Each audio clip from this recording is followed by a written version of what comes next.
I again welcome the experts of the session and all the participants in the session 2 of day 1 of the 6-day online STTP. Let me introduce with you all the first, the expert of the session 2, Professor Ashok Pandeji from Indian Institute of Toxicology Research, Lucknow. Professor Ashok Pandey is currently Distinguished Scientist at the Center for Innovation and Translational Research, CSIR, Indian Institute of Toxicology Research, Lucknow, India, and Executive Director at the Center for Energy and Environmental Sustainability, India. Formerly, he was sorry. Formerly, he was eminent scientist at the Center of Innovation and Applied Bioprocessing, Mohali, and chief scientist and head of Biotechnology Division and Center for Biofuel at CSIR's National Institute for Interdisciplinary Science and Technology, Trivandrum. His major research and technological development interests are industrial and environmental biotechnology and energy biosciences, focusing on biomass to biofuels and chemicals, waste to wealth and energy, industrial enzymes, etc. Professor Pandey is visiting professor and scientist in universities in France, Brazil, Canada, China, Korea, South Africa, and Switzerland, and also in several universities in India.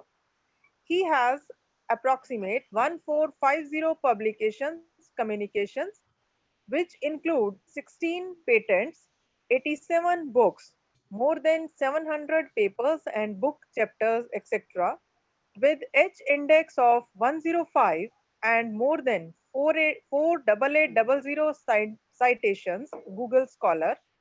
He has transferred four technologies on industrial enzymes to industries and has done industrial consultancy for about dozen projects for India international industries. Professor Pandey is the recipient of many national and international awards and honors, which includes highest cited researcher, top 1% in the world. Clarivate Analytical Web of Science 2020, 2019 and 2018. The top scientist in biotechnology. Stanford University World Ranking 2020. Fellow World Society of Sustainable Energy Technologies 2020. Fellow Indian Chemical Society 2020.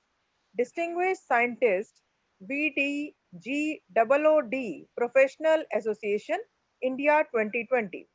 Distinguished Professor of Eminence with Global Impact in Biotechnology, Precious Cornerstone University, Nigeria 2020. Icon SWM Lifetime Achievement Award 2019, International Society for Solid Waste Management, KIIT, Bhubaneswar, India 2019, Outstanding Scholar, Yonsei University, Korea 2019. Lifetime Achievement Award for Biotech Research Society, India 2018. Lifetime Achievement Award for Venus International Research Award 2018. Most Outstanding Research Award from Carrier 360 2018. Lifetime Achievement Award from International Society for Energy, Environment and Sustainability 2017. Fellow Royal Society of Biology UK 2016, Fellow International Society for Energy, Environment and Sustainability 2016, Academician of European Academy of Science and Art Austria 2015, Fellow National Academy of Science India 2012, Fellow Association of Microbiologists of India 2008, Honorary Doctorate University Basel, France 2007, Fellow International Organization of Biotechnology and Bioengineering 2007, Thomas Scientific India Citation Literature Award USA 2006. Fellow the Biotech Research Society India 2005. UNESCO Professor 2000. Raman Research Fellowship Award CSIR 1995. GBF Germany and CNRS France Fellowship 1992 and Young Scientist 1989, etc. Professor Pandey is the founder president of Biotech Research Society India, founder and international coordinator of International Forum of Industrial Bioprocesses, chairman of International Society for Energy, Environment and Sustainability, honorary executive advisor of the Journal of Energy and Environmental Sustainability, Journal of System Microbiology and Manufacturing, Journal of Environmental Science Engineering, subject editor, Proceeding of National Sciences, India, and associate editor, Biology Biologia section Cellular and Molecular Biology and editorial board member of several international and Indian journals. We welcome you, sir. And now I would like to request you to start with your expert lecture on global warming challenges in energy and environmental sustainability. Over to sir. Thank you very much, Sunita. It's a pleasure to present this lecture to all of you, and I look forward for an interactive session since it is a kind of training program you have mentioned. So participants, preferably since it is a virtual presentation, it might be better that if there are questions, etc., we take it up at the end of my presentation. Right. So I will share my screen now.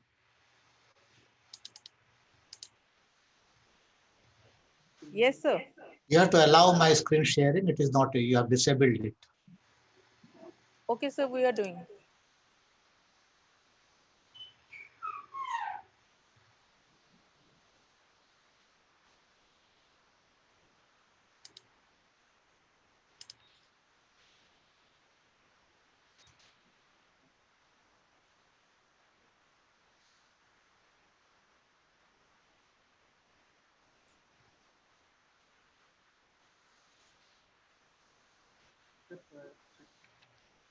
So please check.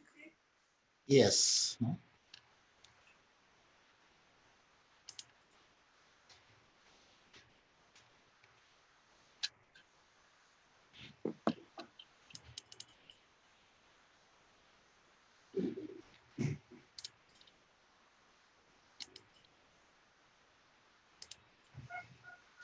Can you see my slides? Not yet, sir.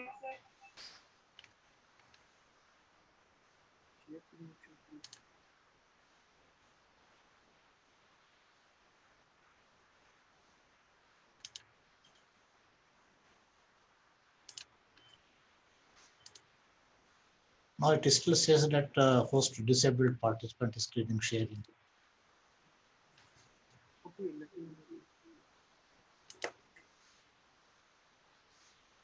You have highlighted me, but not given the right that is enable sharing. You have to do it.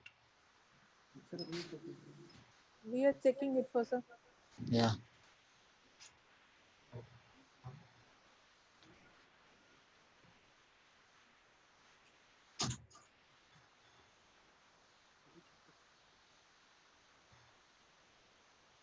So please check now. Yes. Now it is okay.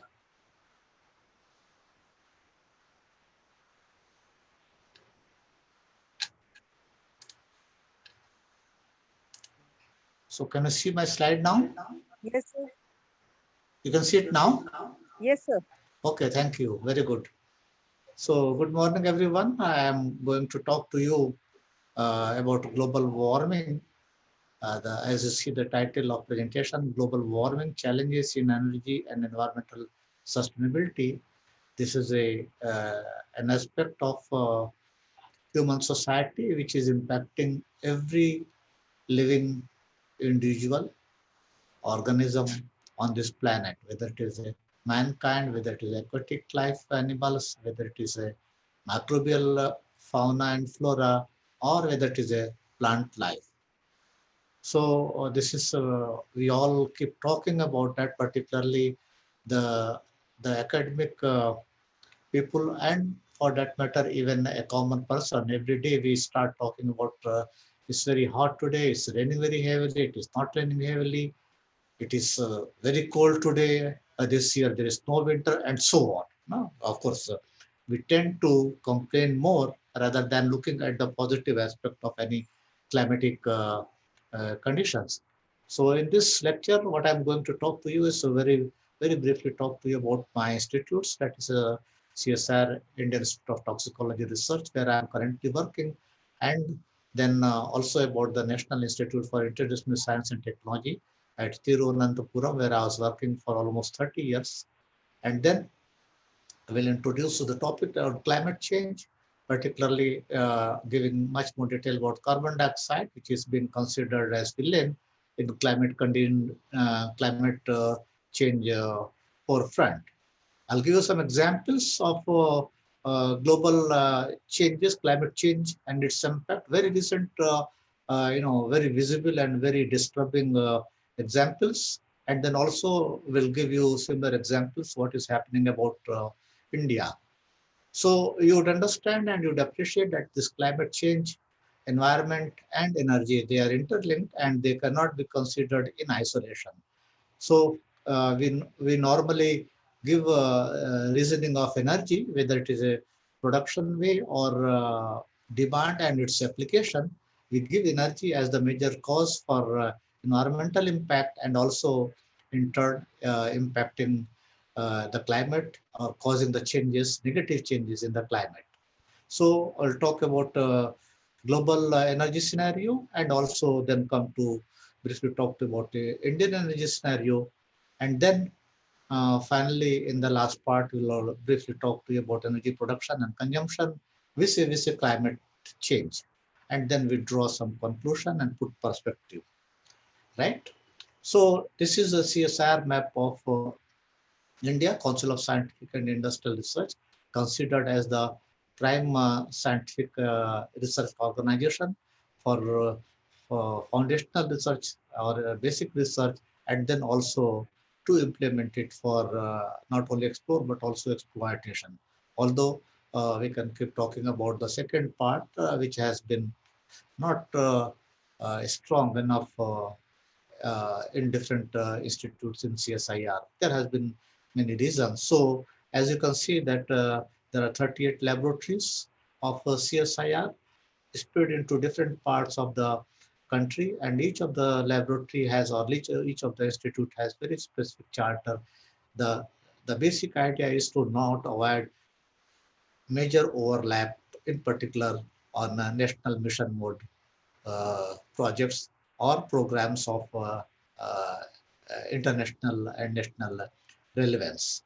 So in this one, I have been working, as I mentioned, that from the time when I returned from my job in Germany, where I was working in an industry, I came to India and worked, joined this National Institute for Interdisciplinary Science and Technology, which you see on the right side bottom.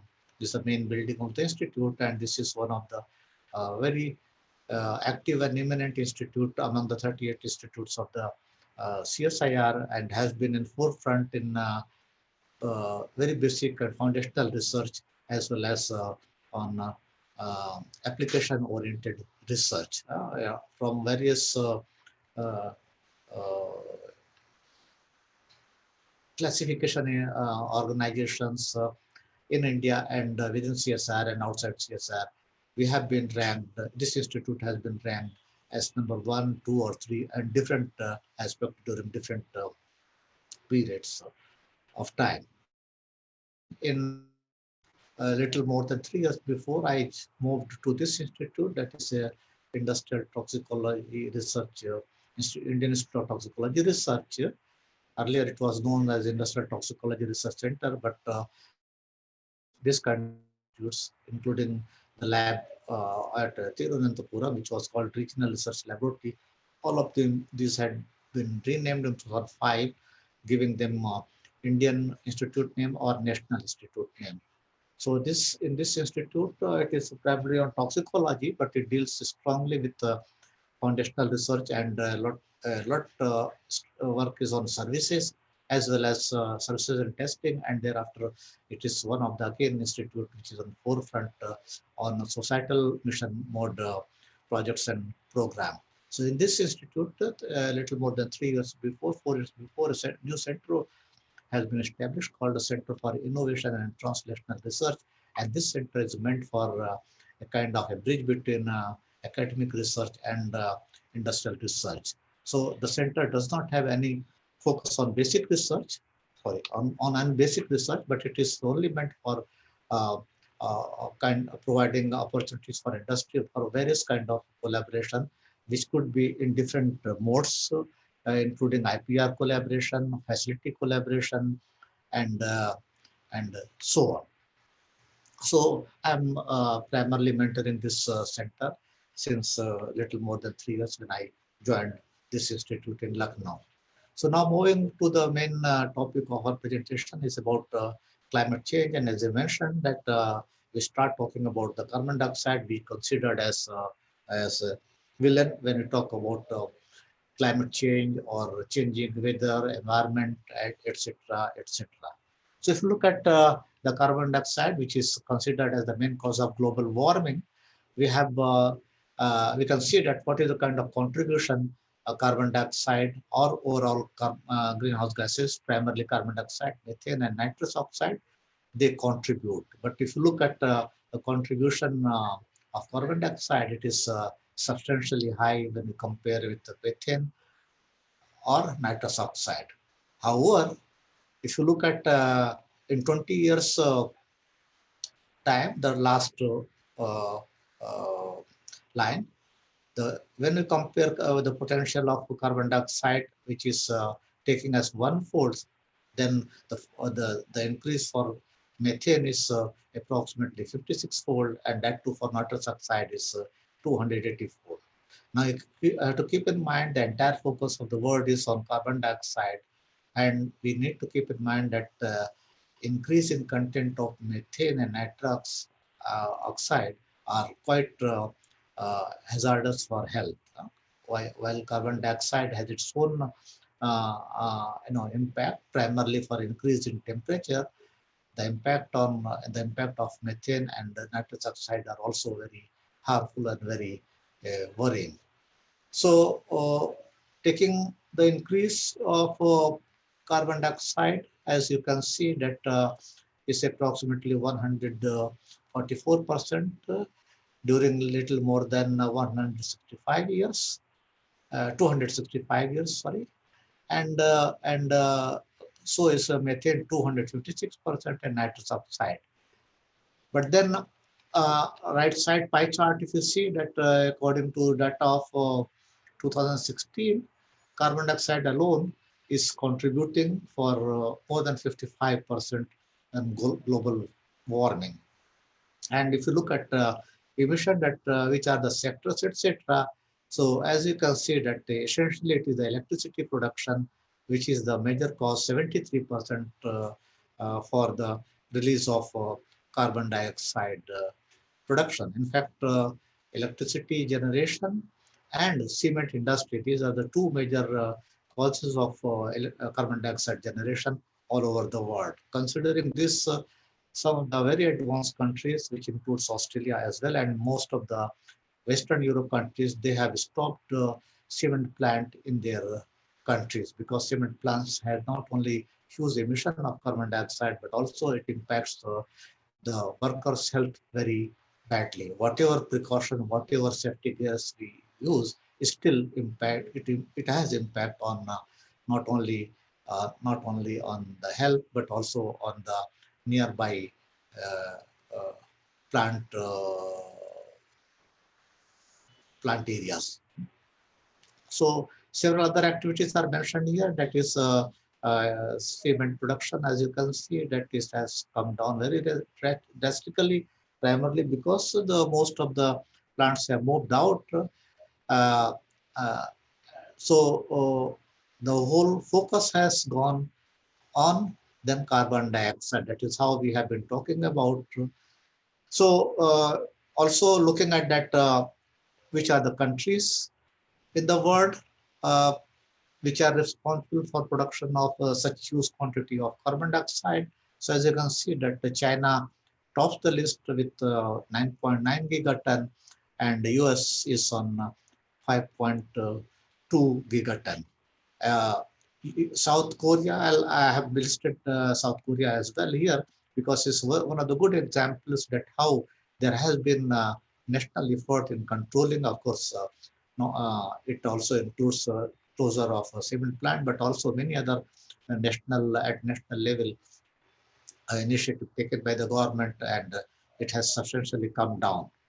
So, to precisely in last 5 6 years, in 2014, the production level was 36 gigaton of carbon dioxide, and if we consider the rate to continue at the same increasing ratio or is increasing rate in 2030, it is expected that there will be 43 gigaton carbon dioxide emitted all over the world. Now, what would this impact, etc.? We'll see it in the slides which are coming in the next few minutes. So, also in this regard, it becomes very pertinent, very important to us to know and also to consider that what is the global effort in containing the carbon dioxide production or its reduction.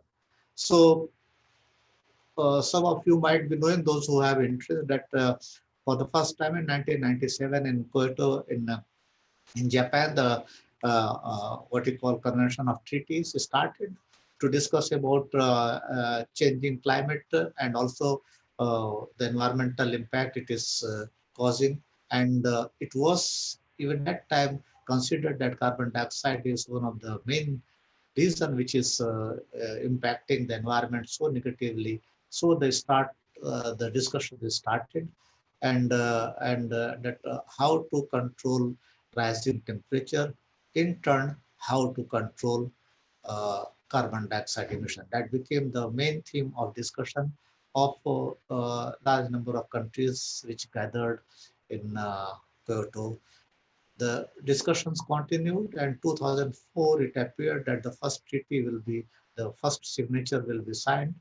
Again, it was in Kyoto, but then these discussions measurably failed because the developed countries completely refused to sign uh, the different clauses of the treaty. And so on the left side, you see that Kyoto Protocol 1997 to 2020, and then what were the major themes. So the focus, the main subject of reduction obligation was put on developed countries, even if they were in few in numbers, but then this is where the discussion were uh, centered.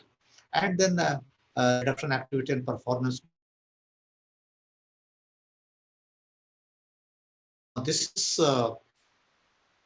flaw, obviously, and that is how it failed. But then the good thing was that,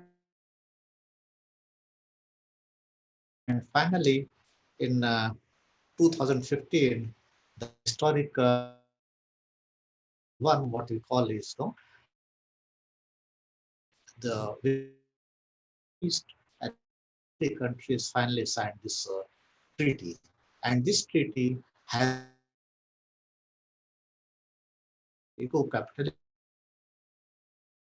and very important, and it was 5 years put in place for equally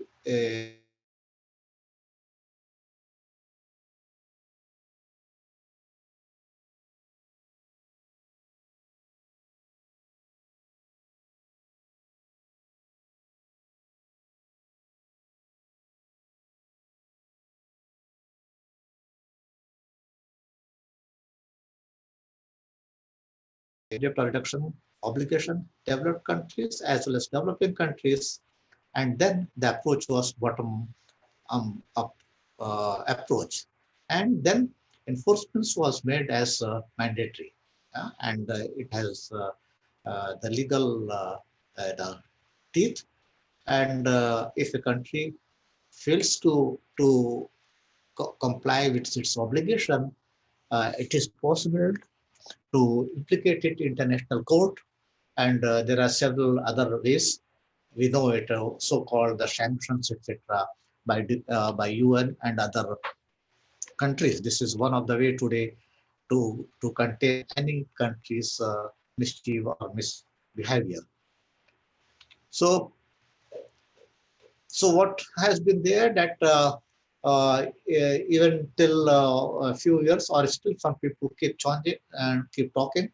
And it will be not out of context to give an example that some of you might be knowing about the US President, the former Donald Trump, who has always been saying that there is no climate change, it is a hoax created by primarily the world, and obviously his uh, mention was about the primarily as China, and then of course many other countries. So, but then it is not a hoax; it is a bitter reality, because all of we have seen, all of we have witnessed the kind of changes and the kind of impact which is there happening on not only on human life but everywhere. Now, there is a loss of huge biodiversity. There is increased incidence of forest fire, very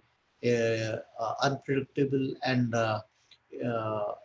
heavy rains or very dry regions, very heavy snowfall or no snowfall, and so on. So I'll give you some of these very recent incidences which are very atypical and which are, which have been recorded in different record books and which have also impacted very negatively the human life. So this is one of the first that the January 2018 North American blizzard. It was one of the most powerful blizzard that caused a severe disruption along the entire east coast, running into several thousand kilometers in the United States of America and Canada. And it dumped huge quantities of snow and ice in places that really usually did not receive snow. And so that was something very unusual. For example, northern Florida and southern Georgia. And snowfalls were as much as more than 61 centimeters snow was found in mid-Atlantic states, New England and Atlantic Canada. So this was very, very unusual and has never happened in the past in history. Since the time we have recorded history, that is primarily from 1880 onwards, when the weather conditions have been started to be recorded in different parts of the world. So this is how it was shown through the satellite, and it was one of the most horrifying, uh, photograph for all of us. The second has been a second example I would like to give in the same year, in the Thanksgiving week and the blizzard, that is in the last week of November 2018.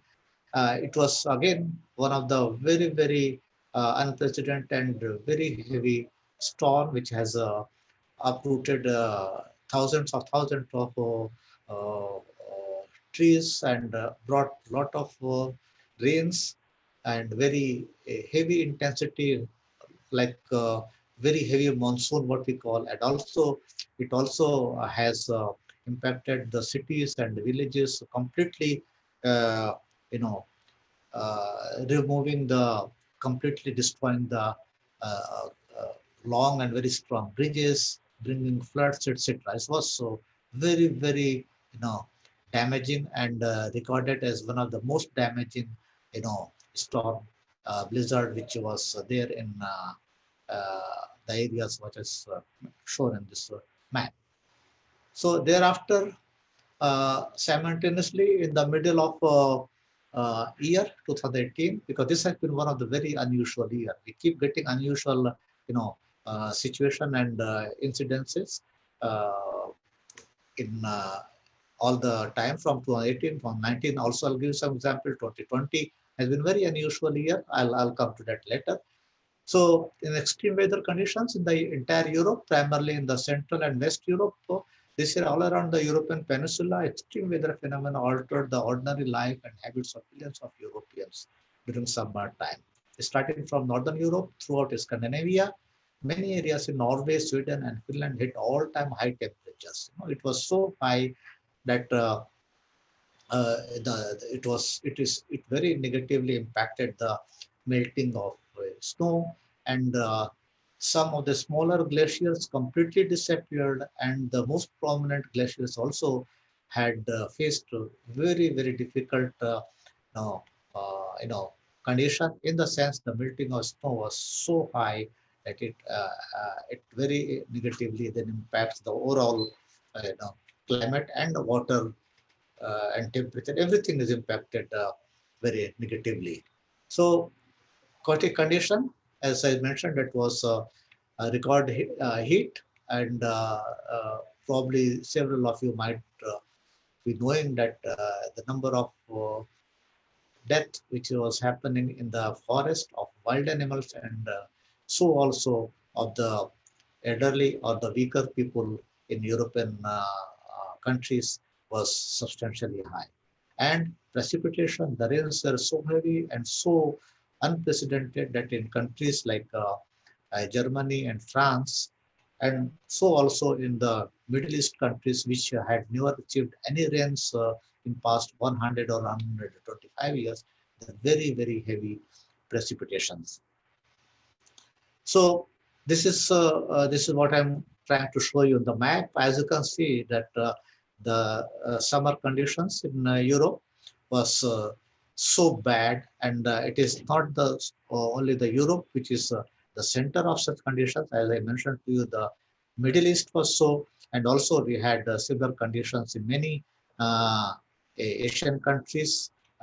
Again, centering into the East Asia part, spreading up to Japan, but also we had seen very negative scenario in some parts of India.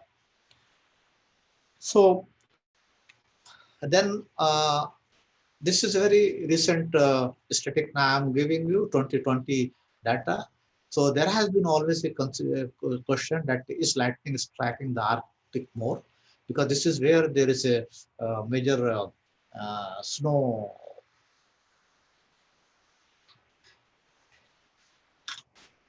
in the world.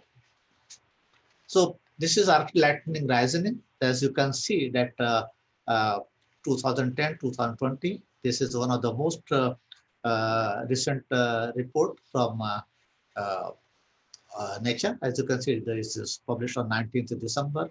And lightning strokes, there has been an increase when you compare even 2010 as the base year. And then although in 2015, there was a dip for unknown reason. This is one of the again example that how there is a unpredictable climatic change. But then 2020, 19 it increased, and 2020 it is one at the highest. Now there are a lot of studies happening, taking place, and trying to correlate whether this lightning has any direct relationship with other parameters or other factors which are causing snow melting or which are causing other kind of changes in environment. So far, it has been very difficult to make a direct correlation. But then what we know that with increasing lightning, there is increasing quantity of melting of snow. So another example that the question has been asked, and then we know today that the Arctic is burning like never before, and that is bad news for climate change. So because there are fires, Arctic region is very dry, and if there is a fire, it's very difficult to contain it. So there are more and more fire taking place, And that is how there is a release of record or very high level of carbon dioxide. So there, what is happening? So what is burning here? This is primarily the peatlands, which are normally or which normally act as a carbon sink. So this is a very worrying factor that not only we are producing carbon dioxide, we are losing carbon sink, and that is if that continues to happen, obviously there will be drastic change in environment, and that will impact again very negatively the climatic conditions. Another example in the same context is the dramatic melting of ice, which uh, is there in Arctic. So this is a photograph taken in 2019. Normally, during September period, the entire water area, what we see, including the tops of hill, they should remain covered with snow. That is how it has been since centuries. But in 2019, uh, uh, a specific date is mentioned, 13 September. The photograph shows that practically entire area is without snow. So this is again a very, very worrying and you know uh, aspect for climate researcher and not only for climate researcher but everyone, because this all is directly impacting the human life. Now you have to keep in mind about the availability of.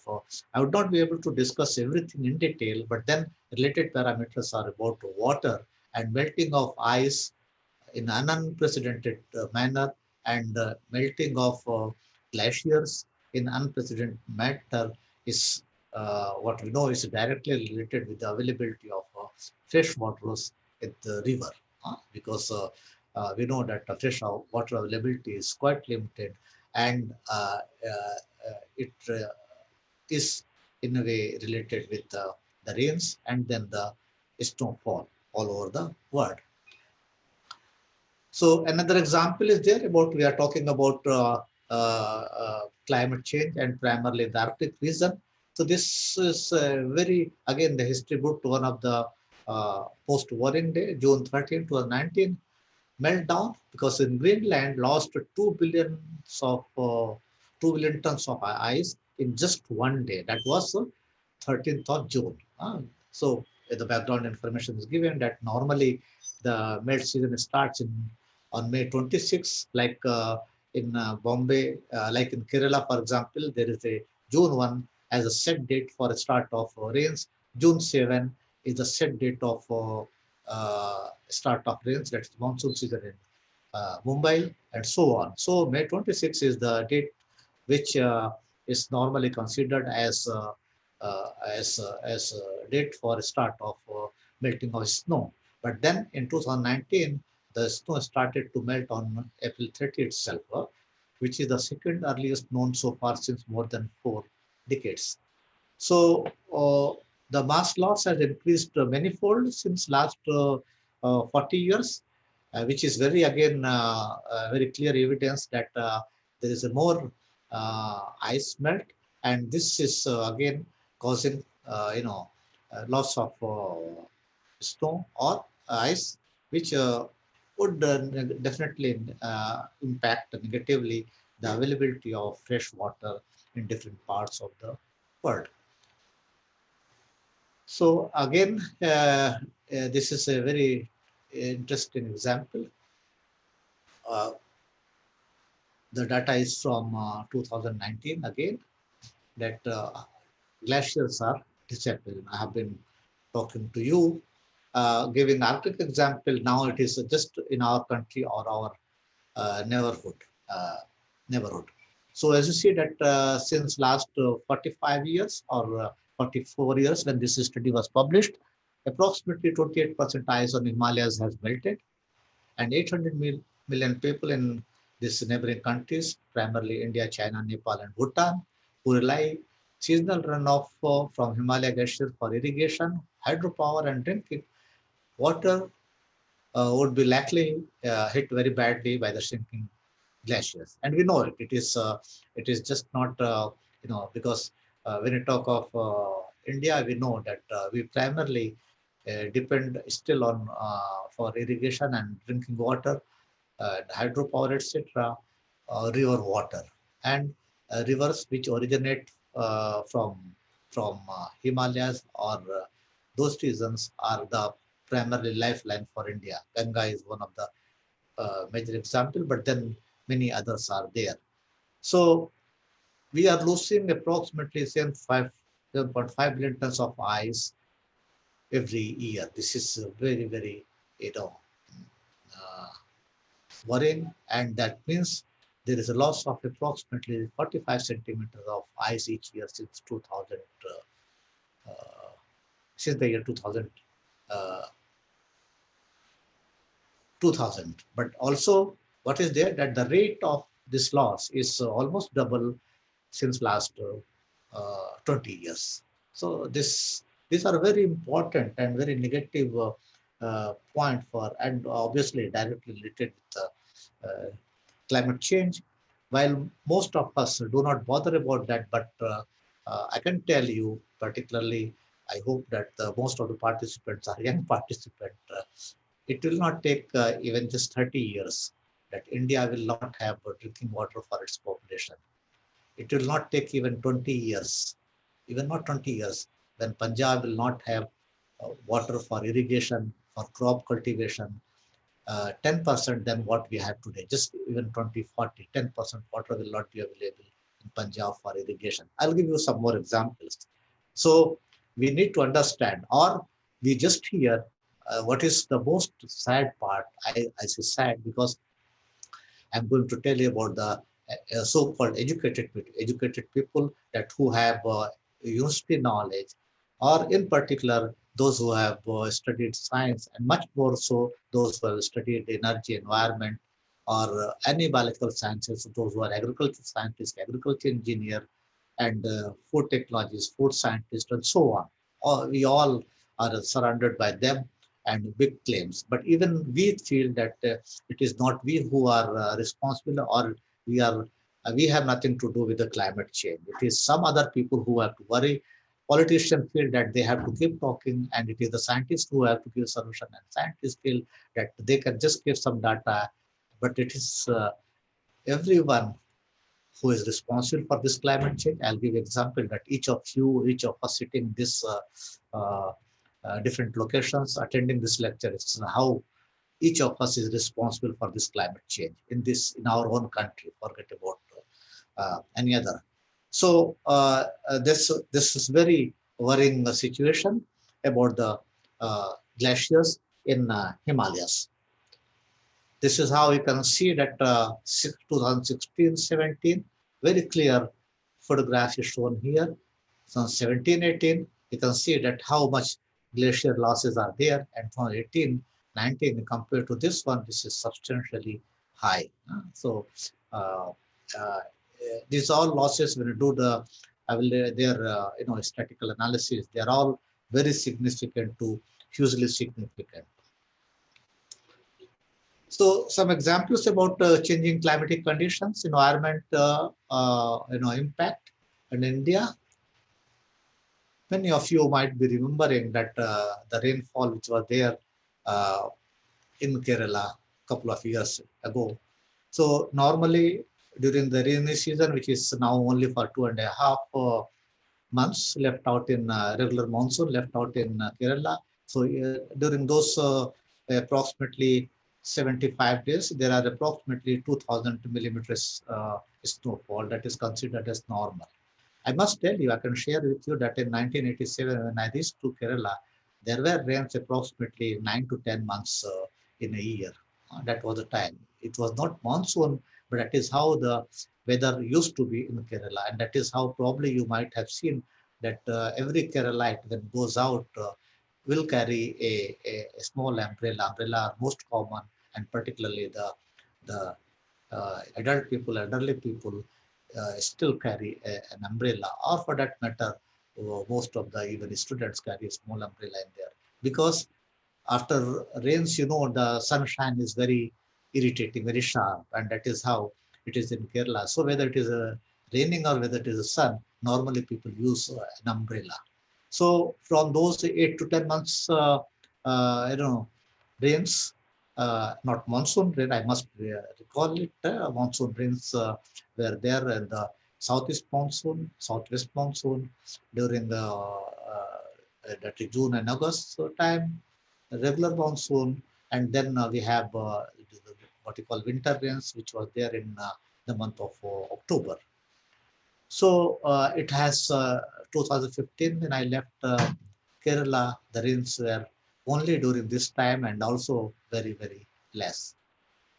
Climate change we have seen in Kerala, and what that removal and the removal of trees, that is deforestation, has been directly proved linked with the uh, decrease in the rains. So this rain was so substantial in 7 days. We received so much water, which was almost sevenfold more than what was there in annual mean. Except the southern Kerala, two districts, the entire Kerala was underwater. First was central Kerala, and we know that how much loss was there in public property, human life, forest, and so on. Some of the photographs you are seeing, and some more I'll show you. Uh, this is how the whole bridges had been washed out, and this is a kind of waterfalls were generated in many parts of the central Kerala, causing huge damage. And probably you would not, none of you would be able to get what is this bottom photograph which is shown in shared. Many of you can guess, write it and tell me at later on, but then I can share you some, afterwards when we move on to question answer. So the climate change saga continues. I'll give you example of 19th June, Chennai city saga. That this was the day Chennai is the sixth largest city in India, and it ran out completely out of water, any kind of water. All the reservoirs in in Chennai had gone completely dry. Not even a milliliter of water was left out. You can see this video, which is the photograph, which is being shown here. How this the main reservoir and all other reservoir which are around city gone completely dry, and even as I said that no well was left with a 1 milliliter of water. No river was there, and no reservoir had. So the trains and lorries were employed by the administration and the governments, the central government, the state governments of Karnataka, state governments of Andhra Pradesh. They came forward, and railways offered special train, one after the other, carrying millions of gallons of water directly drawn from different rivers, and those were supplied to Tamil Nadu in Chennai city and suburb areas, and that is how even uh, that is how the water was provided. Noted that it was directly water drawn from the rivers, and people were advised to filter and boil before drinking it. So that's the thing we are witnessing in our country happening.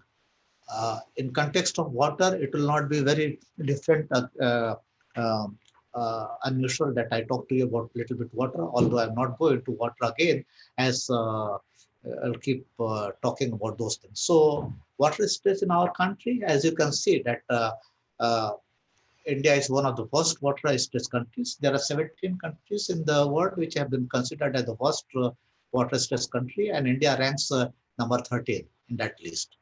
However, you have to keep in mind that taking together 16 other countries, India is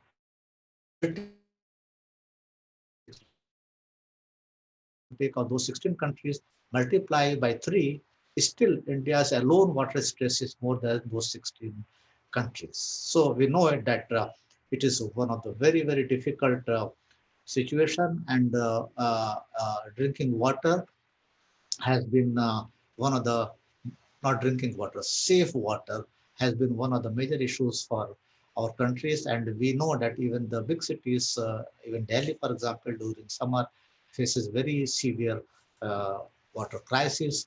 And again, since this workshop is, this training program is happening in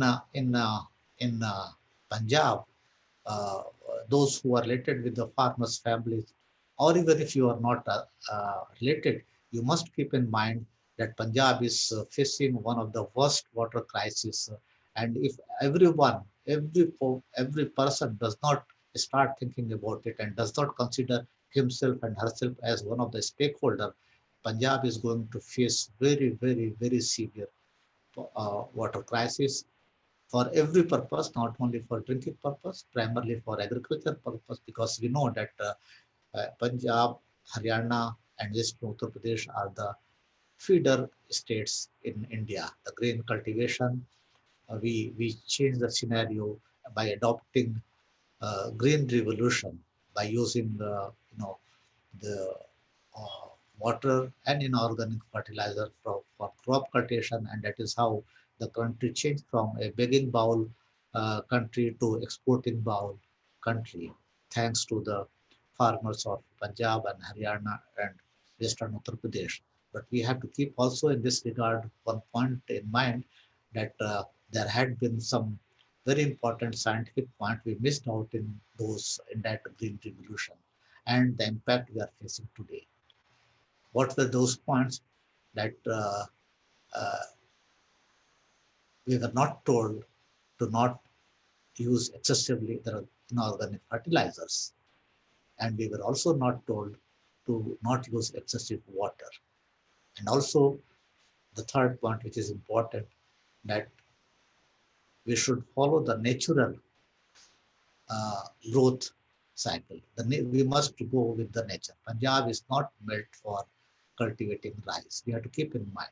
But then it is an individual choice. Now, we are a free country, we are a democratic country, and nobody can stop anyone to cultivate any crop. But not it, Punjab is meant for some other purpose. So, due to huge fertile nature of the land, and excessive use of water, and excessive use of inorganic fertilizer, we could attain not only super productivity, but had been able to take three crops in a year. So natural growth of soil and its fulfillment with nutrients started to get lost. Today, India's soil is one which has the poorest organic carbon content. And this is where we need a second green revolution. And uh, there has been a lot of things, so-called uh, farm policy. I would not like to go into detail because it has become much more political, much more sensitive issue. But we need to understand that we need drastic change in farm policy, and we need to adopt second green revolution by using uh, natural way of cultivation, by controlling use of inorganic fertilizer, by improving use of organic fertilizer, biofertilizer, compost, vermicompost, and also going for uh, different crop cycling so as to allow soil to retain or contain its natural fertility. So, and again, I'll not let us not go on talking about that, but as you consider how water stress could impact negatively the whole country, and not only just Punjab or Haryana or Western Uttar Pradesh. But then we need to understand, and as I said, that every one of us is responsible for that. It is, we cannot say it is the uh, you know which is responsible for excessive use of water, and it is somebody else and somebody else. Blame game can keep continuing, and of course, we are expert onto that. But then every participant here owes a responsibility to disseminate this knowledge firstly make understand himself and understand, and thereafter to tell the family, the neighbors, or whomsoever has the contact, whomsoever he or she can talk and make them understand. Some more information about the climate change, how it is happening in India. If you can see that the data available about the monsoon season rainfall, so much variation. But then, as you can see, that there is a shrinking of rains during the last 10 years, and although the intensity is changing, it's going very weak to very high. Some more data about the rainfall anomalies. I will not again go into discussing about this rainfall pattern, but then as you can see, this is the annual rainfall, how it is impacted. You can see the last 50, 60 years and the recent 10 years, there is huge variation. And then pre-monsoon, post-monsoon, winter, etc., etc. So there is a changing pattern very clearly what we can see in all this aspect. Also, this we can see that how this there is a mean temperature again shown for the last 10 years, but then we can see that how there are huge pockets with a very negative trend showing either very cold temperatures or very hot temperatures. So in this one, you can see some of the very hot trends, and then this again changing pattern with heat temperatures coupled with rainy storms. And it is more so happening in the northern part of the country because apparently the climatic conditions variations are more strong. And this is the slide again that where we witnessed heat waves. So it is well distributed in most part of the country, but much more in the south central part and the northern part, and then western part where we have more uh, such impact. But then, as you can see, that on the northern frontiers, it is decreasing also. So it's very difficult to give a direct correlation that which reason is impacted because of what. But then, what is very evident that there is a huge impact and changes taking place. And this is one showing you the heat waves. So there are very high increases and very high decreases. And the waves, all over the country, 86 stations have been identified with very drastic changes. Again, in the last approximately 40, 45 years. But then too difficult to give a direct correlation between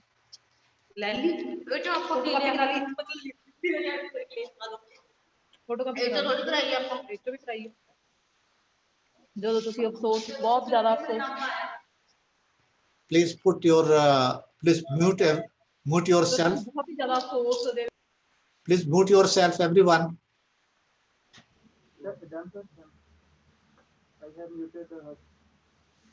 Please mute your mic, everyone, including the organizers. So please keep your mic mute. Thank you. So this has been also one of the very worrying trend. We all know, we all have been witnessing that in last couple of years, for example, extended winter, or for example, in 2020, there were absence or heat waves in many parts of the country, mostly the northern parts, and so on. So I'll come again that little later. So this is the one slide I would like to show you. This is in the very recent, one of the most recent issues of National Geographic, which has shown that how India will look like in 2050 if the sea level continues to increase. So as you can see that the regions which are close to Western Ghats are not so impacted, but then we have lost on the south, on the western region, starting from Konkan, little further up to Bombay and Goa, and much so about the Gujarat, continuing up to Kutch and Rajasthan and all. So as you can see that how the map is here, these boundary lines, and how much we are losing the land mass of our country. The worst impacted are the eastern zone, and as you can see that a lot of losses will take place. In fact, there are predictions that there will be no more Bangladesh left out, and many of the islands in the east coast will simply disappear, and many other east coast countries will also be impacted. Probably there will be no Maldives, probably most of the Andaman and Nicobar Islands, which are there approximately 800, will be will disappear, and so on. And but this is not only our country. If you look at the scenario, it is equally or more bad in many other part of the world. So we have to really worry about. We have to always keep in mind that how we are going to sustain, how we are going to uh, develop properly. Because if we do not pay attention on energy and environmental sustainability, climate change will continue and it will impact very negatively the whole world.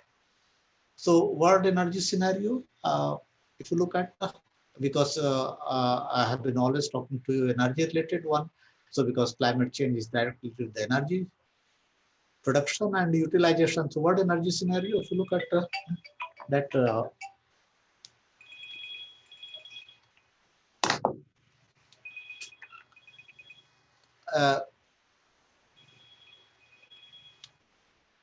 primarily of last about 48 years, uh, which are the source of energy. Sorry, this is 19, not the second one is not 1971, it is 2017, 2018, how the changes have been taking place. So coal in uses has increased, although since last almost 15 years, uh, some of the developed countries, primarily US, has stopped uses of coal for energy production, but then it still continues to grow for as a major source of energy. I will talk a little bit more detail onto this one. And oil is decreasing. This is one of the positive trend because there have been effort by many countries, in particularly the countries like India, to decrease utilization of energy. Although overall oil utilization is increasing, but then as source of energy, because this is relative data in terms of percent. We have nuclear, in spite of the many developed countries or other part of the world trying to reduce the uses of nuclear energy. Overall, it's increasing, although in 2017-18, it has come down to approximately 3%. And other renewable, there are different kind of renewable, uh, wind energy, tidal energy, and solar energy, in particular solar. So solar is increasing very rapidly, and it has been approximately little less than 10%. And in last 1.5 years, it has in fact reached to almost 12%. The data, as you can see, of 2017-18 is approximately 11%. Solar is getting huge, uh, uh, uh, attention all over the world, and so by our country. So total production by region. So this is, you can see that about little more than 14,000 metric ton oil equivalent energy was produced. So these are the countries of Organization of Economic Cooperation and Development, that is primarily the developed countries. And then it is non-OECD Asia. Asia is the one which is primarily accountable for increase in energy production and consumption. Then Middle East, and then we have non-OECD Europe and Eurasia, that is primarily the East Europe. Non-OECD Americas, that is the Latin American countries, and this is 8% is by the entire African continent. So if you look at total energy supply by fuel, 1979 compared with the 2018, the total energy supply was little more than 5,500 MTO, which increased almost threefold to a little more than 14,000 MTOE. And as you can see, that in spite of many countries, particularly developed countries, not taking coal as the major source of energy, but still it has increased. And the trend is there that it will continue to increase. You will see some more slides little later. And oil, which is again, which has been considered as the major source. In fact, 1979, 1971 was the first time when first oil crisis had taken place in the world. Middle East countries and so on. I'll not go into detail, but then as you can see, it has substantially decreased to almost one third, 32%. So this slide, what you see is essentially the energy consumption, which has increased approximately 28% during 2015 and prediction made up to 2000. But then data, as you can see, is from 1990 for 50 years. So in all the segment that there is whether it is OECD country or non-OECD country, there is increase. Although the increase in non-OECD countries, that is again I say primarily the Asia and Latin America and Africa, the increase is substantially high when compared to OECD countries, which are primarily again the developed countries, where the consumption is more or less stagnant, although there is a slight increase. And when you look at this scenario, that is non-OECD region, Asia accounts the largest, followed by Middle East, and then we have Americas, that is the Latin America, but then Europe and Eurasia, that is non-OECD region, Eastern Europe, primarily the consumption is more or less stagnant. So it is the Asia which is having the major account uh, uh, for increase in the energy production as well as application. And if you look at in Asia, that what are the uh, sectors which are accounting for this increase. So as all of you know that there has been change in industrial scenario, primarily because of the changing policies of different countries. Opening up of 1991, all of the, you must be knowing, those who have interest to know the economic development and so on. But then if you look at 2010 and from 40 predicted data, you can see that the industrial sector is the one which continues to dominate, and there is a continuous increase and expected to grow continuously further till the time of prediction, that is 2050.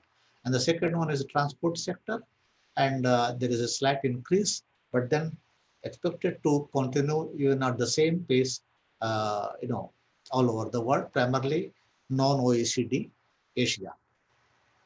So from where this energy comes, that's the question. In the beginning, I said that I will address this to you, looking at the 50-year scenario that's starting from 1990 and to up to 2040. Uh, Coal is the one which has been considered as a major source of energy. But as you had seen that it is the petroleum and other liquid which are accounting the largest share. Since last 30 years, those who work on alternative energy, new energy, bioenergy, etc., we always have been saying that petroleum uh, is the in limited quantity and one day it will finish. Hence, we need to identify the new sources of energy. However, the fact remains that new and renewable and new and more new sources of petroleum reserves have been identified, and even with the uh, current consumption. 1 minute, please. There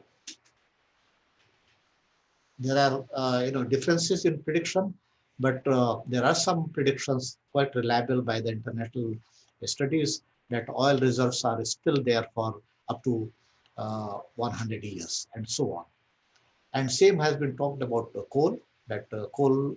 So as you know that, for example, for country like ours, coal is the major source of energy, and we depend approximately 70% energy demand for all the sectors is met through coal.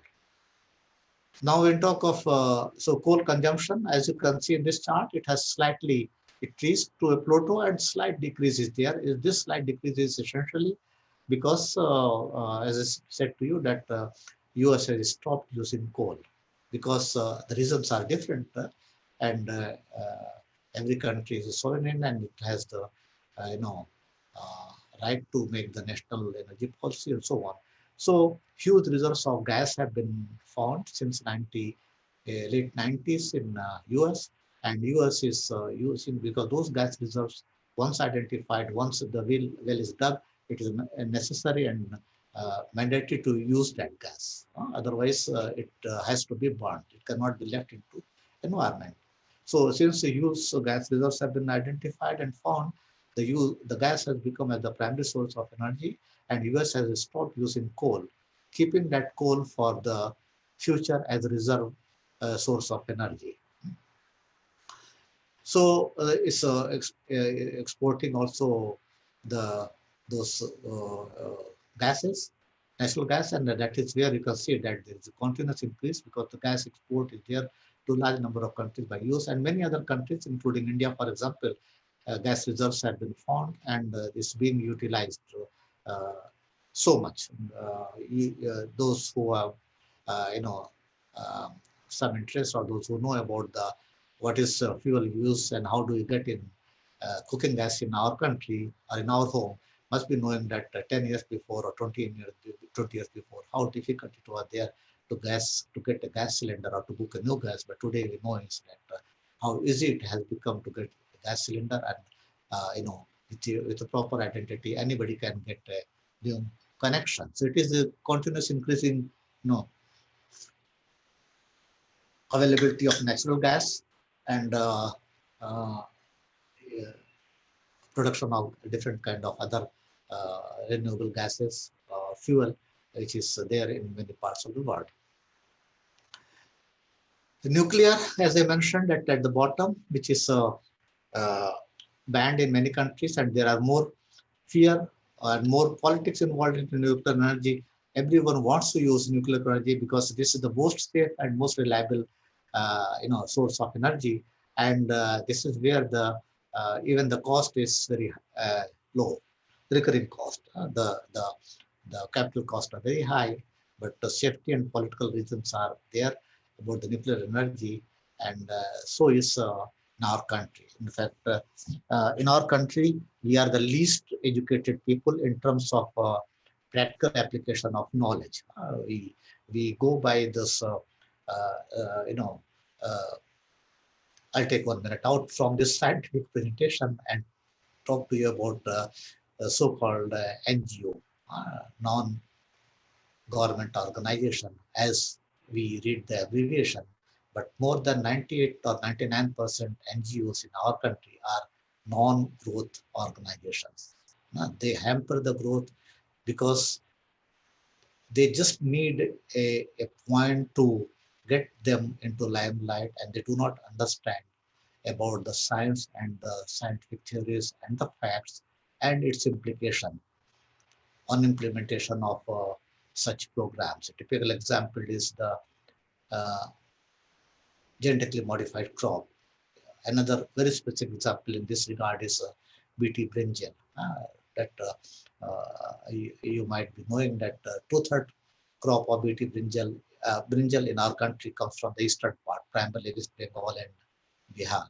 It is a 40-week crop, and every week a farmer, because it is very prone to insect impact, and every week farmers spray insecticide on it in order to protect the crop. Now, BT brinjal does not require even a single spray, and BT brinjal has been well proven scientifically by all studies at tier 1, tier 2, and tier 3 that it does not have any negative impact for the farmers who cultivate it and for the people who consume it.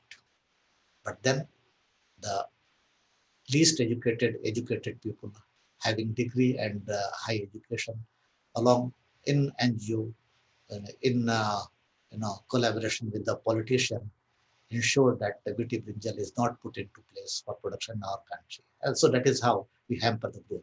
So I'll not go into detail. You can find a lot of this information on the internet, or if you look at the different scientific papers who have dealt with the safety aspect of BT brinjal and its cultivation. So same thing is happening about the nuclear. Once the nuclear plant is, active, many states want that the share should, because this is a national facility and a share should be given to them. But when you put, if you want to put a nuclear plant in a state, there are a lot of people who will be up in arms and saying, no, we don't want nuclear state in our village or our city or our state, and so on. So where the nuclear plant should be put. This the most recent one, Kalpakkam nuclear energy plant, it was supposed to be put not in Tamil Nadu but in neighboring state.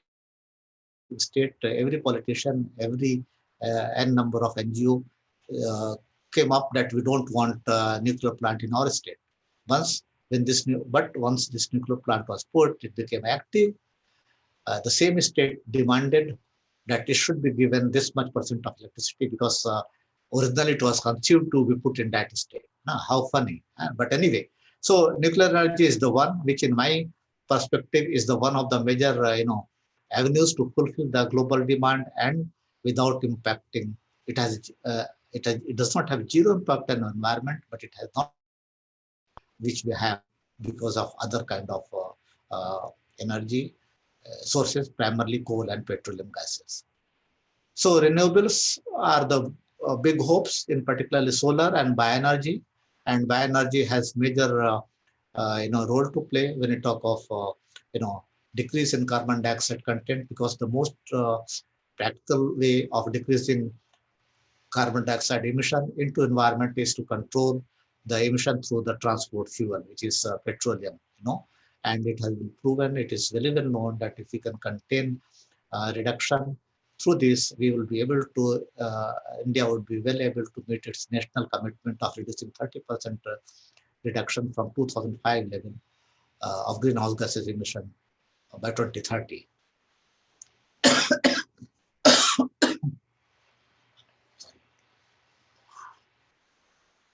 But we have to go long way into that.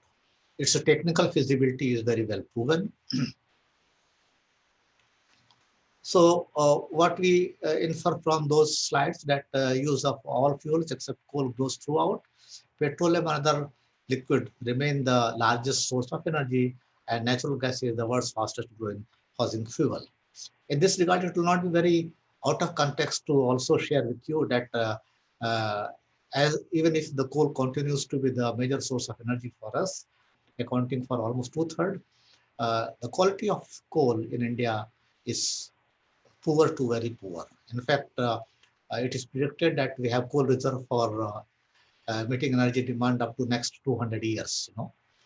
It may be true, it may be wrong, we do not know. But if this is a scientific analysis-based reserve analysis showing 200 years availability of coal. But then the coal in India is, as I mentioned, that of poor quality. When I say poor quality, that means it has a more water content and it is close to lignite. That means when we burn it, there will be emission of more carbon dioxide and more other gases, that is carbon monoxide and nitrous oxide. So this is also one of the aspects which we need to keep into mind when we put implementation of national policies and in order to effectively control greenhouse gases emission. Things are improving. We have to be content that there is very positive growth, very positive attitude, change in attitude of people, but it is still far less than what is needed today. That's one point we have to keep. I mean to say that everything is bad and nothing is happening. There are changes, there are policy changes, there are practical implication, and we are seeing the impact also happening in positive mode. But then it is to be adopted by everyone. It is not this the government which will put into place a policy and then everything will be in place. It is not the secretaries and the officers or the workers who have to uh, who have to do it. Every one of us has to do it. If you want our city, our institute, our university, our campus to be clean, it is not that we put more people to clean it. We have to understand that we should not litter around. And unless this happens, the municipal solid waste management will never be fully successful in our country. It is not that we eat something and spit that somebody will come and clean it. It is not that we throw the garbage on the street, somebody will come and clean it. We have to control, and every individual house has to contribute. Every individual person in the country has to contribute.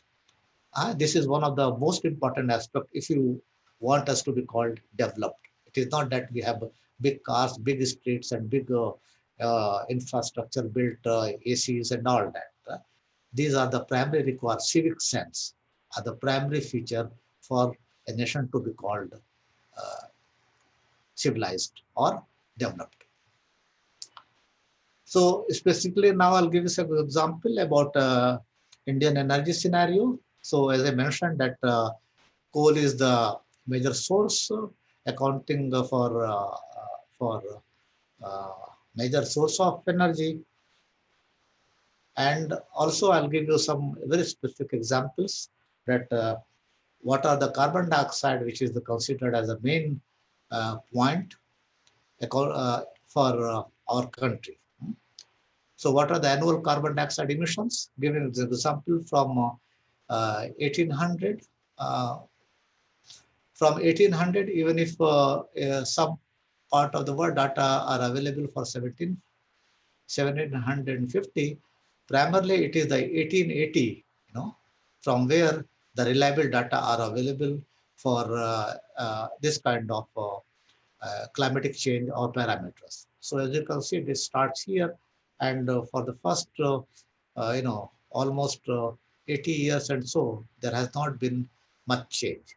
But what I told to you about when the with the pace of increasing development, and in particular after 1990, this point, if you see, when uh, uh, there has been liberalization and opening up of the country, that is 1999 post era, there has been a huge, quantum jump with, uh, with the emission of carbon dioxide, and in 2000 and till which we have data available, the annual carbon dioxide emission was more than almost 2.8 or 2.9 billion tons. That is huge and substantial. When the good thing is that where the country has been fighting that if you take into account per capita emission, so the scenario has been very different, and it is far, you know, satisfying when you compare with developed countries. But then it is only to satisfy us. The fact remains that we are emitting such a huge quantity of carbon dioxide into environment annually, and there is a quantum jump in an increase, and uh, what would be there.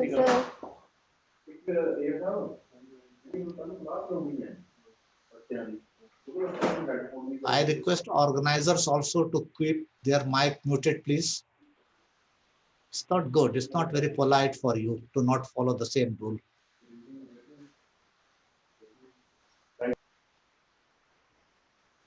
So I'll also give you, as I mentioned to you, about her per capita person, the carbon dioxide emission.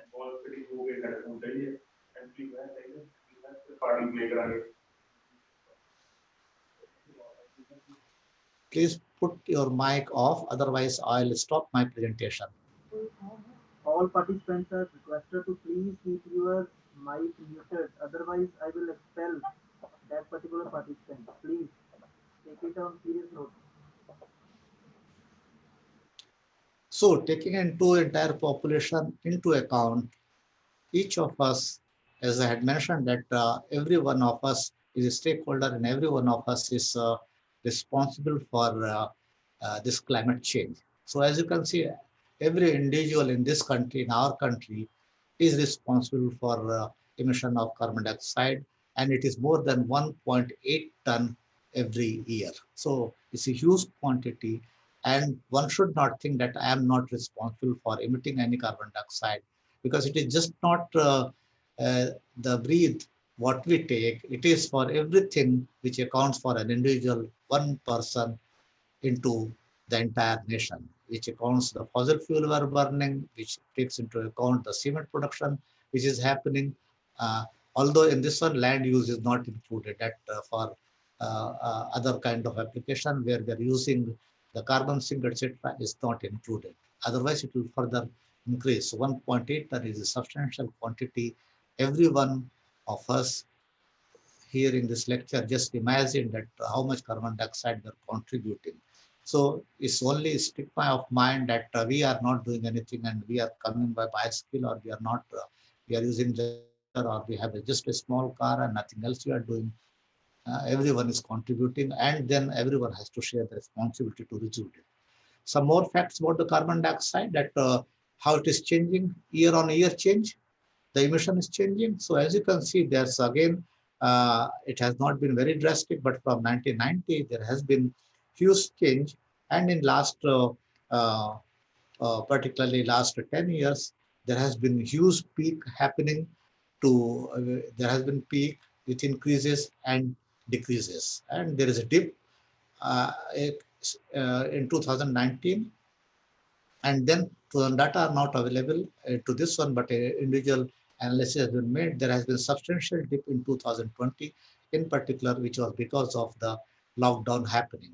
There has been a huge change in the emission of carbon dioxide during the months of April to August, April to July in particular, when there was a complete lockdown, and also there was change in availability of greenhouse gases emission. Overall, melting of snow, everything was very different during those 3 months of April, May, and June, when there was complete lockdown.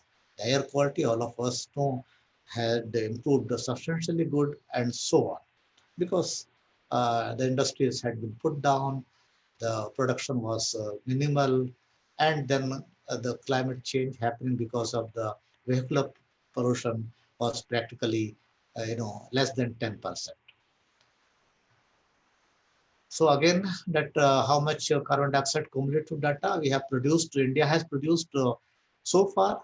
So if you look at, we have produced almost in 2017, almost 50 billion tons of carbon dioxide. Imagine the quantity, and imagine its a negative impact. But then, as you see, that the peak starts at the 1990 period, again with the opening up.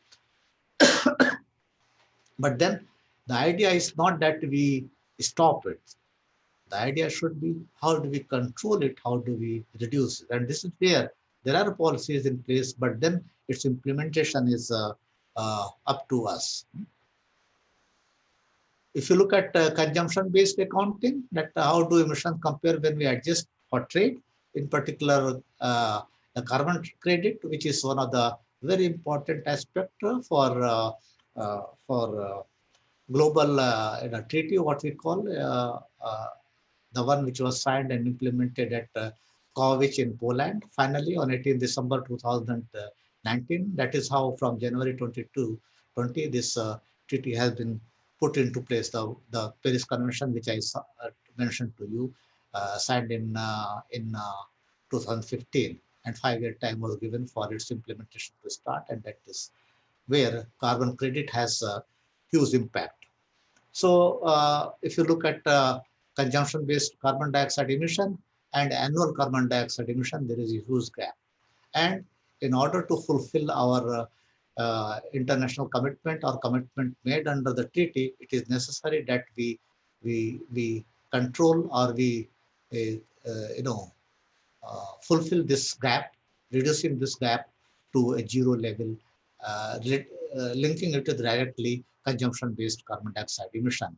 And this is what is being targeted into uh, National Biofuel Policy and National Renewable Energy Policy, where the focus is under the renewable primarily on solar energy and under the biofuels primarily on bioethanol to supplement 10%. And in fact, just last week the cabinet had decided, the cabinet committee on climate and petroleum, and this is a high what you call high power committee comprising Ministry of New Energy, Department of Science and Technology, Ministry of Science and Technology, Petroleum Ministry, Forest Ministry, and so large number of 13 ministries are involved, and they have recommended to put blending level to very ambitious 20% in 2024, 2025.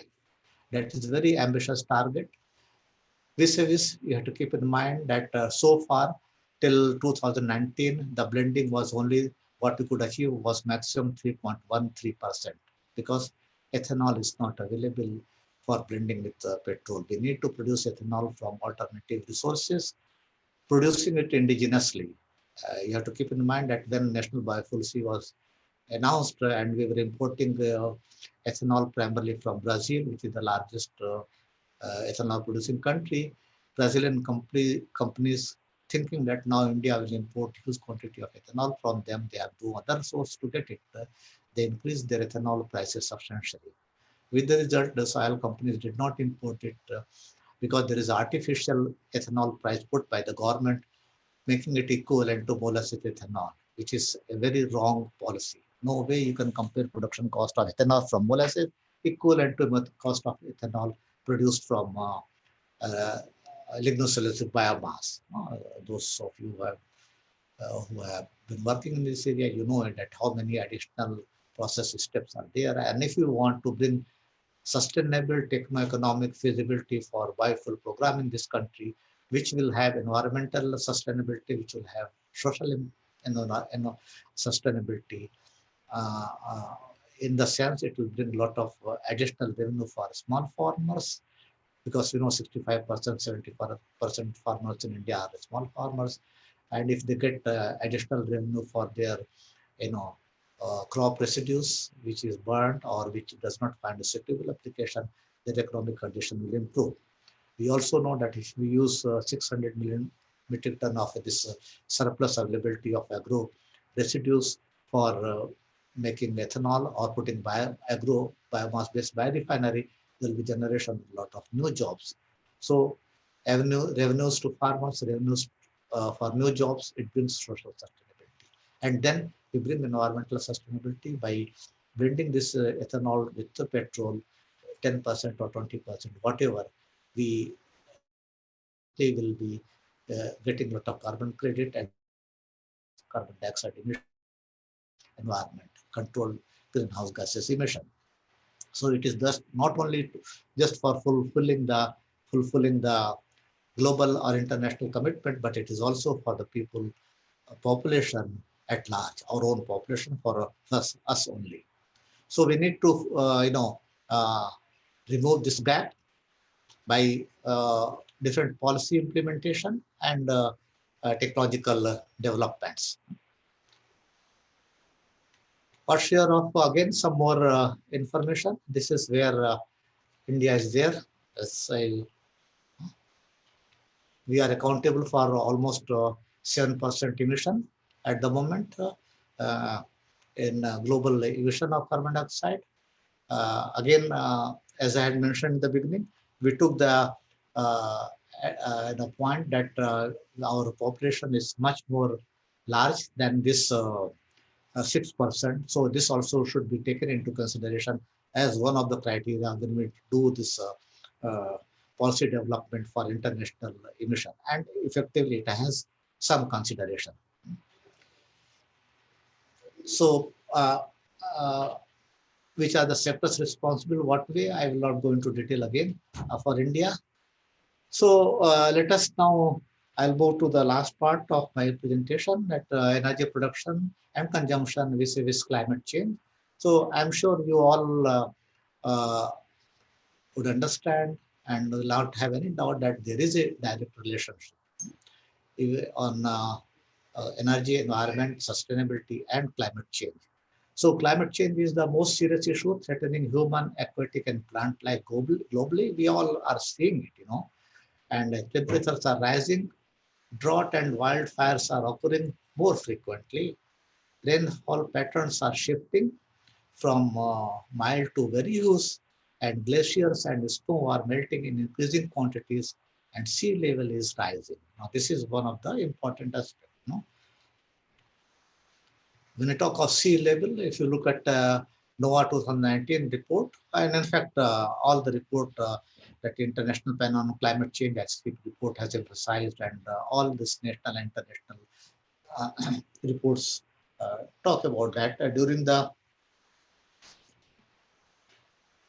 10 decades, that's 100 year from 1880 to 1980, the average increase per decade of temperature was 0.07 degrees Celsius. That means in 10 years of 10 decades, that is 100 years, 1880 to 1980, the overall increase in uh, temperature, Earth temperature was 0.7 degrees Celsius. But from 1980 to 2020, that is 4 decades, the average increase per decade has been 0.18 degree, which is more than 2 times. So 100-year increase was 0.7 degree, 0.7 degree, and in 10 years 0.18 degree. So there is a substantial increase, more than double in each decade. So if warming reaches 2 degrees Celsius, in fact, 70% of Earth's coastal lands will submerge. You have seen India map I have shown to you. And in fact, with 1.5% 1.5 degrees Celsius increase itself, large number of islands, including 70 or 80% of Maldives, part of Bangladesh, and more than 1,000 islands are expected to disappear. Even with 1.5 degree, which is not far away, if this trend continues in next 10 or 15 years, there will be the rise in temperature will be 1.5 degree. So it's a really very worrying aspect, and we need to understand that everyone has to keep in mind and understand this point, including the issue of water stress. For example, all of you must stop washing car with the tap water with a pipe. This is very, very bad thing, and happening everywhere in this country. So this is a common sense we have to adopt. So overall, what we understand that greenhouse gas impact depends on how electricity is generated, because the coal is the one which is primarily responsible, and second one is cement industry, which consumes again coal and also takes a huge quantity of electricity. So in our country, that we will continue to use coal, which is of inferior quality, that 75% of energy will come from coal, and we need to change it. Solar energy, for example, is one of the very promising aspect. But then currently we have approximately 75 watts of electricity generation capacity, installed capacity. And current production is, in fact, 2019 data I have is less than 23 gigaton. Uh, Nowhere in the world any this solar plant has been able to achieve more than 56%, I think, of its capacity. So 23% is really very less, and we need to increase the capacity efficiency. This is one point. Second point, that there is substantial change. In fact, this has been, I don't remember exactly, but the more than 3 or 4 fold India was ranking number 31 in terms of production of solar energy, say 5 years ago, and now we are number 6. And India has a very ambitious plan. By 2030, we want to attain 325 gigawatt electricity plants put in place. So even if we reach to that level, you know, still will be far behind to meet the growing demand. But then if you are able to put it, and even if you are able to achieve 40% of its efficiency, there is huge change. And this alone will be enough for meeting the requirement. Because with the policy development, we are also talking of now today uh, electric vehicle. There are political statements moving completely to electrical vehicles, but that is only a political statement, which is obviously not possible if you look at requirement. And as I said, that the purpose is to reduce carbon dioxide emission. So it is not wise that we use more bad coal to meet that requirement. Huh? Will emit more carbon dioxide than you know, meeting energy from other sources. So we definitely would move to hybrid kind of vehicles, which will have a lot of advantages because we need a lot of development infrastructure, that is charging station. We have to keep in mind that currently commercially available, this Tesla car, which are of course, which are very expensive. $60,000 is the price to for a moderately good small size car, and charging is a running kilometer is approximately 100 kilometer, and thereafter we need to charge it, and then we need about 85-minute charging time. So it cannot go long way, but then there are special cars which can go up to 400 kilometers, and there are special batteries which can be charged very rapidly in 26-minute time. So the whole focus is primarily on developing two kinds of things. One is energy storage material, that whatever solar energy, the most hot and most researched topic in energy sector is today energy material in order to store solar energy, because you know that energy cannot be stored. And second is on developing energy material again for for hybrid cars.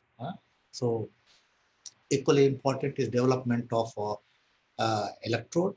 Today we know that lithium, for example, comes from 90% of lithium from one country in Africa, and its 90% trade again is controlled by Chinese companies. So from national security and national safety point of view, we know is that it's not safe for India to depend on a product which is 100% today, 100% to today we are importing from China. We all understand this point. I don't have to dwell upon.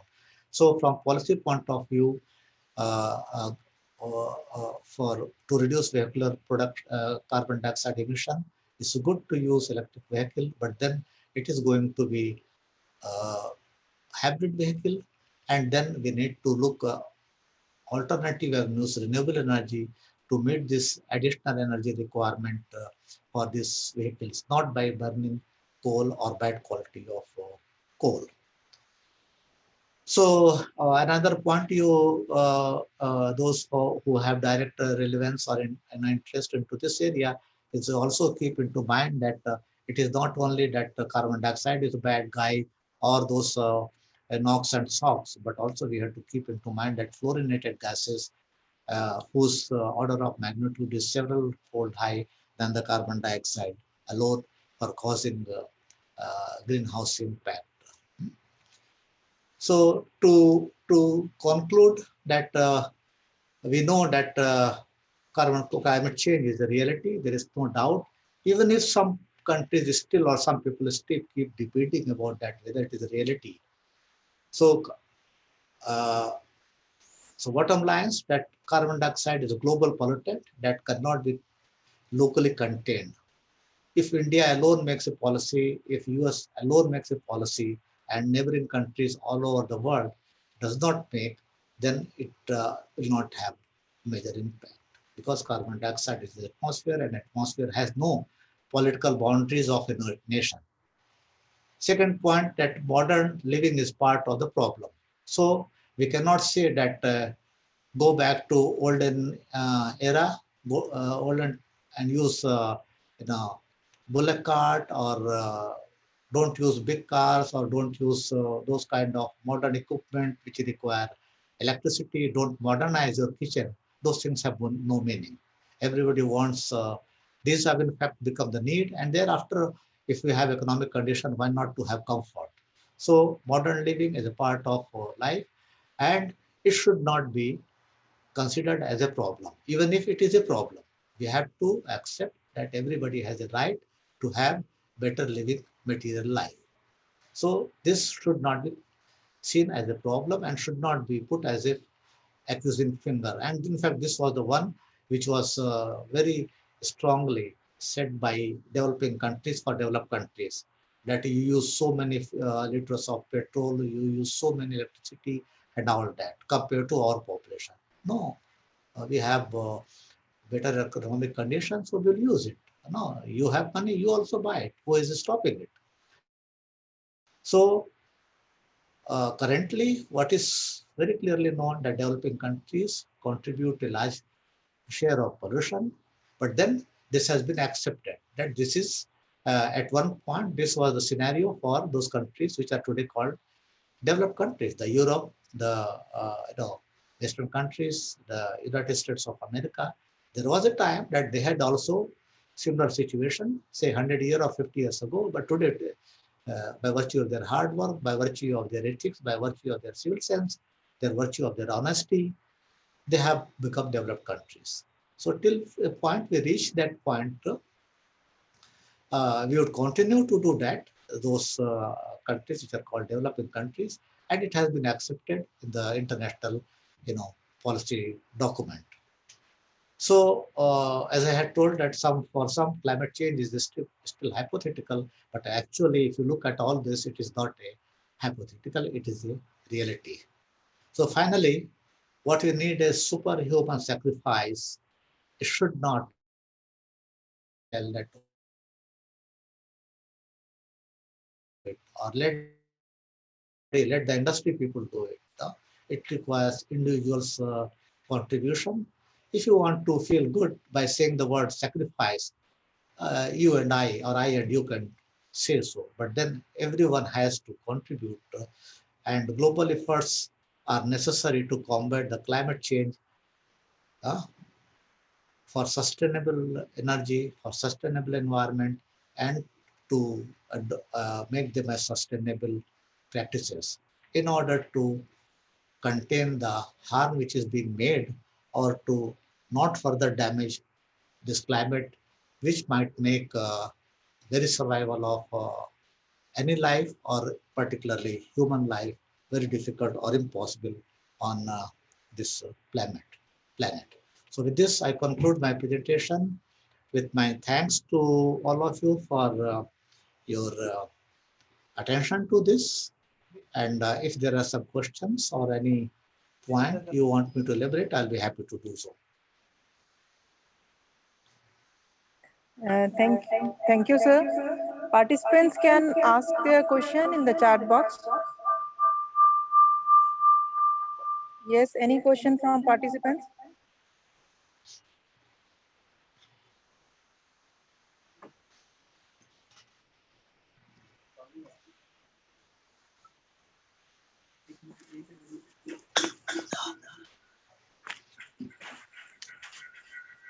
Okay, if no one has any question, I have a question to participant. I had shown you one of the climate change slide, impact of Indian uh, no, subcontinent in Kerala. Can anyone identify what was that slide? Any of the participant, if anybody can identify what was that? Good afternoon, sir. Good afternoon. Sir, it was the floods that devastated the beautiful shores of Kerala. Due to climate change, the sea level, water sea level increases and causes continuous floods in those areas. I have already mentioned that it is a part of Kerala because of the rain, something has happened, but that slide is showing a specific part of Kerala. So I'm asking, what was that specific part? Okay, sir. Anyone? Good afternoon, sir. Good afternoon. You identify yourself, please. Sir, can I speak? Yes, please. Go ahead. Sir, it was a cumulative rainfall for the Kerala from south monsoon between June 1 and August 15. No. You are reading my That was slide. No. No, you are 2087.67 mm. you are reading my slide. I'm not asking. My question is that in one slide I showed 3 places of Kerala shown with a devastating, havoc which was there in 1 week heavy rain. Huh?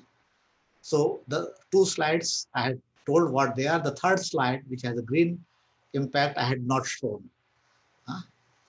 By this time, one of the smart of you would have probably might have searched, but still I give you 1 minute time, and the winner will get, if anyone tells correctly, I'll give an award to that by giving one of my recent book under current developments in biotechnology engineering published by Elsevier as a recognition to your knowledge.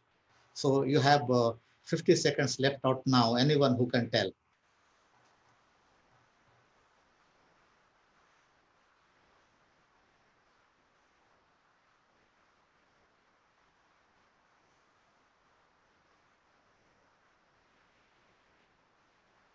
It's very strange. Okay. No one? Sir, I suppose it was slide number 5. Whatever slide number was there, I'm asking the place.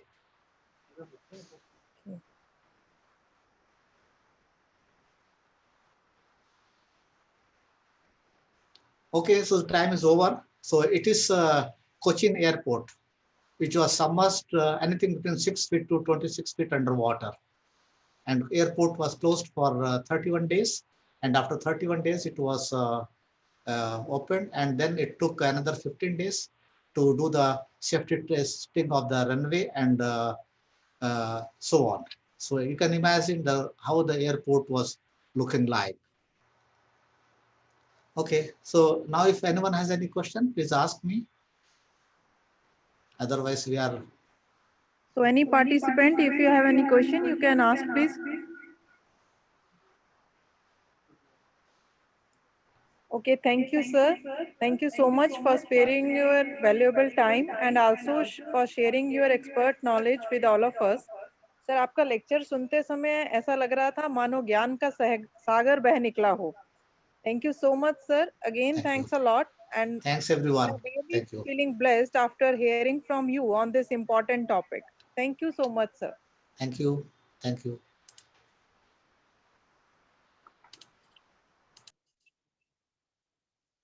So here is the lunch break. We will again meet at 2:15. Thanks to all.